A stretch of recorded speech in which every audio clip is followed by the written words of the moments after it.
ನೋಡಿ, ತನಿಖೆ ಒಂದು ಕಡೆಯಾದರೆ ರಾಜಕೀಯ ಕೆಸರೆರ್ಚಾಟಕ್ಕೆ ಕಾರಣವಾಗಿರೋ ಈ ಪ್ರಕರಣ ಕೊಡಗಿನಲ್ಲಿ ಕಾಂಗ್ರೆಸ್ ವರ್ಸಸ್ ಬಿಜೆಪಿ ಅನ್ನೋ ಹಾಗಾಗ್ಬಿಟ್ಟಿದೆ. ಬಿಜೆಪಿ ಕಾರ್ಯಕರ್ತ ವಿನಯ್ ಸೋಮಯ್ಯ ಆತ್ಮಹತ್ಯೆ ಪ್ರಕರಣ, ಈ ಸುಸೈಡ್ ಕೇಸ್ನಲ್ಲಿ ಕಾಂಗ್ರೆಸ್ ಮತ್ತು ಬಿಜೆಪಿ ಪ್ರತಿಭಟನೆಯ ಪಾಲಿಟಿಕ್ಸ್ ಅನ್ನು ನಡೆಸ್ತಾ ಇದ್ದಾರೆ.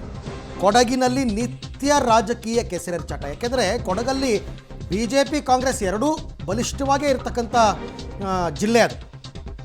ತಮ್ಮ ಮುಂದಿನ ಹೋರಾಟದ ಬಗ್ಗೆ ಸುದ್ದಿಗೋಷ್ಠಿ ನಡೆಸ್ತಾರಂತೆ KG ಬೋಪಯ್ಯನವರು. ಸುದ್ದಿಗೋಷ್ಠಿ ಬಳಿಕ ಹೋರಾಟದ ರೂಪುರೇಷೆ ನಿರ್ಧಾರವಾಗುತ್ತೆ ಅಂತ ಹೇಳ್ತಾ ಇದ್ದಾರೆ.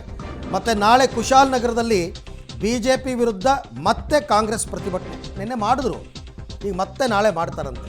ಪಾಪ ಸತ್ತವ್ರು ಯಾರೋ, ಅವ್ರ ಕುಟುಂಬದವ್ರ ನೋವೇನೋ ಕಷ್ಟ ಏನೋ ಅದಕ್ಕೆ ಸ್ಪಂದಿಸಬೇಕಾದ ರಾಜಕೀಯ ಪಕ್ಷಗಳು ಅದನ್ನು ಬಿಟ್ಟೇ ಬಿಟ್ಟರು. ಸುಮ್ಮನೆ ಹೋರಾಟ ಪ್ರತಿಭಟನೆ ಮಾಡೋದು. ಸತ್ತವ್ರ ಕುಟುಂಬಕ್ಕೆ ಹೆಂಗೆ ನ್ಯಾಯ ಒದಗಿಸ್ತಾರೆ ಇವರು, ನಂಗೆ ಅರ್ಥ ಆಗ್ತಿಲ್ಲ. ಮೊನ್ನೆ ಅಂತ್ಯ ಸಂಸ್ಕಾರ ಮಾಡಬೇಕಾದ್ರೂ ಅಂತ್ಯ ಸಂಸ್ಕಾರ ಮಾಡೋಕ್ಕೆ ಬಿಡಲ್ಲ ಅಂತ BJP ಅವ್ರು ಹೇಳ್ತಿದ್ದವರು ಪ್ರೊಟೆಸ್ಟ್ ಮಾಡಿದ್ರು. ಕಾಂಗ್ರೆಸ್ ಪೊಲೀಸರು ವಶಕ್ಕೆ ಪಡಿತಾ ಇದ್ದಾಗೇ ಅವ್ರ ಪಾಡ್ಗೆ ಅವ್ರು ಹೋದ್ರು. ಈ ಬಾಡಿ ನೋಡೋರೇ ಇಲ್ಲ. ಅವ್ರ ಮನೆಯವ್ರು ಹೋಗ್ಬಿಟ್ಟು ಪಾಪ ಆಮೇಲೆ ಅಂತ್ಯ ಸಂಸ್ಕಾರ ಮಾಡಿದ್ದಾರೆ. ಹೀಗೆ ರಾಜಕೀಯ ಪ್ರೊಟೆಸ್ಟ್ಗಳು. BJP ಈ ಹೋರಾಟವನ್ನು ಕೈ ಬಿಡಲು ನಮ್ಮ ರಾಜ್ಯಾಧ್ಯಕ್ಷರು ಹೇಳ್ತಾರೆ. ಅದಕ್ಕೆ ಚರ್ಚೆ ಮಾಡಿದ್ದೇವೆ. ನಮ್ಮ ಜಿಲ್ಲಾಧ್ಯಕ್ಷರು ಮತ್ತು ನಾವೆಲ್ಲ ಇದ್ದು ಪತ್ರಿಕಾಗೋಷ್ಠಿಯಲ್ಲಿ ಮುಂದಿನ ನಮ್ಮ ಕ್ರಮ ಏನು ಅನ್ನೋದನ್ನು ತಿಳಿಸ್ತೇವೆ. ಇದು ಜಿದ್ದಿ ನಮ್ಮದು ಏನೂ ಇಲ್ಲ. ನಮ್ಮದು ಒಂದೇ ಒಂದು ಬೇಡಿಕೆ, ಅವರು ಏನು ಡೆತ್ ನೋಟ್ ಅದನ್ನು ಅಲ್ಲ ಅಂತ ಹೇಳಿದ್ದಾರೆ. ಡೆತ್ ನೋಟ್ ಆಗೋದಿಲ್ಲ ಆಗ್ತದೆ, ಅದನ್ನು ಡಿಸೈಡ್ ಮಾಡೋದು ಕೋರ್ಟ್, ಇವರಲ್ಲ. ನಾನು ಒಬ್ಬ ವಕೀಲ ಇದ್ದೀನಿ, ನಾನು ಹೇಳ್ತೀನಿ ಅದು ಡೆತ್ ನೋಟ ಆಗುತ್ತೆ. Dying last speech spoken by him ಅಂತ, ಹಾಗಾಗಿ ಅದು ಆಗುತ್ತೆ ಅಂತ ನನ್ನ ವಾದ ಇದೆ. ಅವರು ಅಲ್ಲ ಅಂತ ಹೇಳ್ತಾರೆ.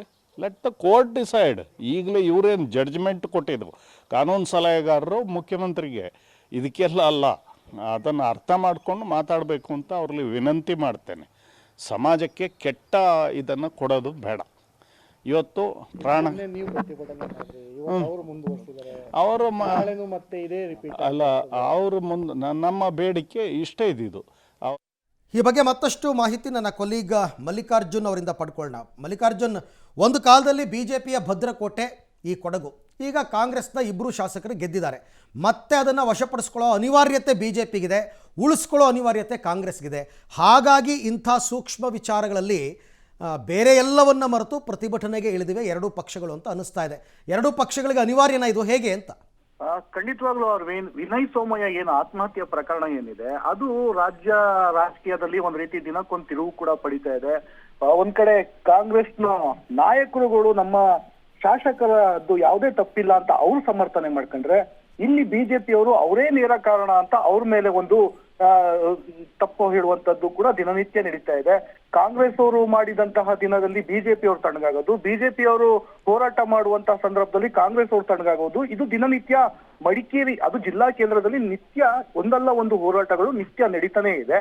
ಇವತ್ತು ಕೂಡ ಬಿಜೆಪಿಯ ಮಾಜಿ ಸ್ಪೀಕರ್ KG ಬೋಪಯ್ಯ ಅವರು ಕೂಡ ಮುಂದಿನ ಹೋರಾಟದ ಬಗ್ಗೆ ಒಂದು ರೂಪುರೇಷೆಗಳನ್ನೆಲ್ಲ ಕೂಡ ಮಾಡ್ಕೊಳ್ಳುವ ಹೋರಾಟವನ್ನ ಯಾವ ರೀತಿ ಮಾಡ್ಬೇಕು, ವಿನಯ್ ಸೋಮಯ್ಯನಿಗೆ ನ್ಯಾಯ ಕೊಡಿಸ್ಬೇಕು ಅನ್ನೋದು ಮುಖ್ಯ ಅಲ್ಲದೆ ಇದ್ರು ತಮ್ಮ ಪಕ್ಷದ ಅಸ್ತಿತ್ವ ಎಂದು ಕಳ್ಕೊಳ್ತೀವಿ ಅದನ್ನ ಉಳಿಸ್ಕೋಬೇಕು ಅನ್ನೋ ಹೋರಾಟಕ್ಕೆ ಏನೋ ಒಂದ್ ಕಡೆ ಮುಂದಾಗಿದ್ದಾರೆ ಅನ್ನೋದು ಬಹಳ ಸ್ಪಷ್ಟವಾಗಿ ಇಲ್ಲಿ ಗೋಚರಿಸ್ತದೆ. ಯಾಕಂದ್ರೆ ಆ ಪ್ರಮಾಣದಲ್ಲಿ ಎಲ್ಲ ರೀತಿಯ ತಯಾರಿಗಳನ್ನು ಕೂಡ ನಡೆಸ್ತಾ ಇದ್ದಾರೆ. ಇವತ್ತಿನ ಪ್ರಮುಖ ಸುದ್ದಿಗೋಷ್ಠಿಯ ಸಾರಾಂಶವನ್ನ ನಾವು ನೋಡ್ತಾ ಹೋದ್ರೆ ಎಲ್ಲೋ ಮೂಲಗಳ ಪ್ರಕಾರ ಬಿಜೆಪಿ ಅವ್ರದ್ದು ನಾಡಿದ್ದು ಬುಧವಾರ ಬಹಳ ದೊಡ್ಡ ಮಟ್ಟದ ರಾಜ್ಯ ಮಟ್ಟದ ನಾಯಕರು ಕೊಡಗು ಜಿಲ್ಲೆಗೆ ಆಗಮಿಸ್ತಾರೆ. ವಿಜೇಂದ್ರ ಇರ್ಬೋದು, ಶ್ರೀರಾಮುಲು ಇರ್ಬೋದು, ಚಲವಾದಿ ನಾರಾಯಣ ಸ್ವಾಮಿ ಇರ್ಬೋದು, ಇವರೆಲ್ಲರೂ ಕೂಡ ಮಡಿಕೇರಿ ನಗರದಲ್ಲಿ ಬೃಹತ್ ಸಭೆಯನ್ನು ಕೂಡ ಈ ಒಂದು ವಿಚಾರವಾಗಿ ನಡೆಸಲಿಕ್ಕೆ ಕೂಡ ಹೋರಾಟವನ್ನ ನಡೆಸಲಿಕ್ಕೆ ಮುಂದಾಗ್ತಾರೆ ಅನ್ನೋದು ಇವತ್ತಿನ ಸುದ್ದಿಗೋಷ್ಠಿಯ ಪ್ರಮುಖ ಸಾರಾಂಶ ಅಂತ ಹೇಳಬಹುದು.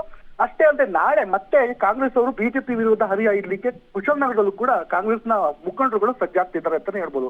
Right, thank you. ತಮ್ಮೆಲ್ಲ ಮಾಹಿತಿಗೆ ಧನ್ಯವಾದ ಮಲ್ಲಿಕಾರ್ಜುನ್. ಆ ಕುಶಾಲನಗರದಲ್ಲಿ ವೆಹಿಕಲ್ಗಳು ಮೂವ್ ಆಗೋದಕ್ಕೆ ಆಗಲ್ಲ, ಅಷ್ಟು ಜಾಮ್ ಆಗುತ್ತೆ ಯಾವಾಗಲೂ. ಅಂಥದ್ರಲ್ಲಿ ಇವರು ದಿನಾ ಪ್ರತಿಭಟನೆ ಮಾಡಿಕೊಂಡ್ರೆ ಮಡಿಕೇರಿ ಕಡೆಗೆ ಮಂಗಳೂರು ಕಡೆಗೆ ಹೋಗೋ ಜನ ಏನು ಮಾಡಬೇಕು?